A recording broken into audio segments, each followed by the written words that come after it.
allocation পাইছে কংগ্ৰেছে চিএমৰ পৰা 23টা আৰু তাৰ পৰা কংগ্ৰেছে আকৌ দিছে লুৰিণজ্যোতি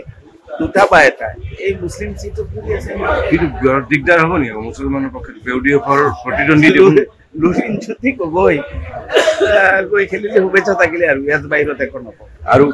দেখা গৈছে যে মুখ্যমন্ত্ৰীয়ে বিজেপিয়ে কিন্তু 103টা সিটত ফুল প্ৰিপাৰেচন কৰি আছে আৰু কংগ্ৰেছে এলায়েন্সে ঠিক কৰিব পৰা মই সেই কথাটো কৈছো মুখ্যমন্ত্ৰীয়ে আবণ্টন দিয়া মতে তেওঁলোকে কাম কৰি আছে 23খন সিটত তাৰ মাজত আকৌ লুৰিণজ্যোতি গগৈ এখন বা 2খন বাইকত পৰিছে সেইখনত গৈ ট্ৰাই মাৰি আছে তাতে কৈ এতিয়াও গম নাপাব আৰু একমাহ পিছত লাহে লাহে গম পাব বোলে তাততো অলৰেডি আছেই মানুহখিনি দল এটা আছে মানুহখিনিও আছে সেই দলৰ লগত এলায়েন্সটো হ'ব বুলি কৈছে অখিল লুৰিণ চব একেলগে ইউডিএফৰ বিৰুদ্ধেও যুঁজ দিব মুছলিম সমষ্টি ক'লে মিলি যদি একগোট হৈ ক'লে তেতিয়া হয়তো বিৰোধী দলৰ আসনটো ৰাখিব পাৰিব সেইটোও চেষ্টা নকৰে কি কৰিব ইউডিএফো একেলগে হোৱাটো বিচাৰিছে